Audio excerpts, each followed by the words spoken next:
Hello friends, आं दिनै मोनसे भिडियोनि गोदान आपडेट लानानै फैबाय। बेनो जाहैबाय गोबां आंनि नायगिरि बिथांमोना सोंहरदों NEWBO एप्सआव गुगल पे जों बोरै पेमेन्ट होनांगौ। जेब्ला जों NEWBO एप्सखौ खुलिनायनि उनावहाय जों पेमेन्ट होनो नागिरो, बे पेमेन्ट होनायाव जोङो गुगल पेनि अपसन नुनो मोना। जेनेबा नैबे मोनसे फिल्मखौ आं जेनेबा साप'ज पेमेन्ट होनाय नायनो आंना रेन फर 49 नैबेहाय अपसनाव जेब्ला जों थुयोना, थुनायनि उनावहाय अपसन नुजाफैयो। दि अपसन नुजाफैयो, UPI अपसन नुजाफैगोन, बिनिफ्राय क्रेडिट डेबिटनि अपसन, ओमफ्राय नेट बेंकिं वालेट। UPI आव थुबा नैबायदि, बेक थांफिनबा आरो नैबायदि नुयो। क्रेडिट आरो डेबिटआव थुयोब्ला बेबायदि नुगोन। बिनिफ्राय नेट बेंकिंआव थुयोब्ला बेबायदि नुगोन। गोबां बेंक दङ बेवहाय, गोबां गासिबो बेंकजों होनो हागोन। बिनिफ्राय वालेटआव थुयोब्ला बेबायदि नुगोन। एयारटेल मानिजों होनो हागोन, रिचार्ज फ्रि रिचार्जजों होनो हागोन, अला मानिजों होनो हागोन, पेटिएमजों होनो हागोन, पेसेफजों होनो हागोन, फनपेजों होनो हागोन, SBI वालेटजों होनो हागोन। दा जोङो UPI ID जों होनांगोन, मानोना जोंहा बेवहाय अपसनानो गैया, गुगल पेनि अपसनानो गैया। बेनिखायनो गुगल पेआव जोंहा UPI ID थायो नालाय, बे UPI ID खौ क्लिक खालामनानै नैबेहाय इन्टार हियाराव जों UPI ID खौ होनांगोन। दा जोङो माबोरै मिथिगोन UPI ID आ बहा थायो होननानै? होमबा जों बेखौ मिथिनो थाखाय जों गावबा गावनि थानाय गुगल पे खौ खुलिनांगोन आरो। गुगल पे खौ खुलिदो। खुलिनायनि उनावहाय गावबा गावनि लकखौ खुलिनांगौ आरोखि। खुलिनायनि उनावहाय नैबायदि गोजौआव मोनसे पिक्चार थागोन आरोखि। नोंथांमोना जा होनानै दोनबा थागोन, बेबायदि गोजौआव थायो आरो। बेयाव थुदो। थुनायनि उनावहाय आरो गाहायाव नायबोबा UPI ID लिरनाय थागोन आरोखि। बिदि UPI ID खौ नोंथांमोना मा खालाम, बबेबा खाताफ्राव लिरनानै दोन। लिरनानै दोननायनि उनावहाय मा खालाम, आरो गोदान बै NEWBO एप्सखौ खुलिहैफिन।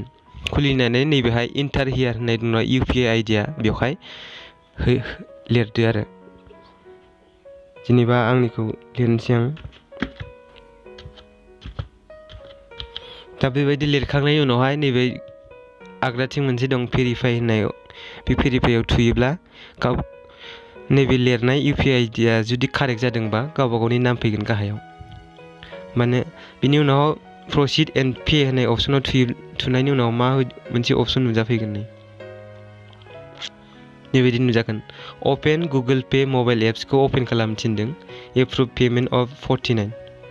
एप्रुभ खालामनो थिनदों आरोखि 49। दा गुगल पे खौ खुलिनो थिनदों। गुगल पे खौ खुलिहैदो। बिदि गुगल पे खौ खुलिहरदो। दा खुलिनाय लोगो लोगोनो नोंथांमोननि मबाइलाव गुगल पेनि मोनसे मेसेज नुजाफैयो डिसप्लेयाव। You have a payment request from PU payment होननाय प्राइभेट लिमिटेड, बेबायदि फैयो 49 लिरनाय। दा नोंथांमोना नैबेयाव पे होनाय लोगो लोगो पेमेन्टआ दानजासिगोन आरोखि। आं पे होनोसै। पे होनायनि उनावहाय ओमफ्राय नैबायदि अपसन नुजाफैगोन गाहायाव। बेयाव सेन्ड नैबेयाव थुदो। थुनानै गावबा गावनि मबाइलाव थानाय गुगल पेनि पासवर्डखौ थुनानै होनांगोन आरोखि। आं आंनिखौ थुबाय। थुदो, पेमेन्ट होदो। पेमेन्ट साक्सेस जाबाय। पेमेन्ट साक्सेस जाबाय हा। दा नोंथांमोननि नैबे NEWBO एप्सखौ खुलिहैफिनदो। नै पेमेन्ट साक्सेस देखायबाय। दसे सम नेथ'नांगोन। नेथ'नायनि उनाव पेमेन्ट साक्सेस देखायबाय।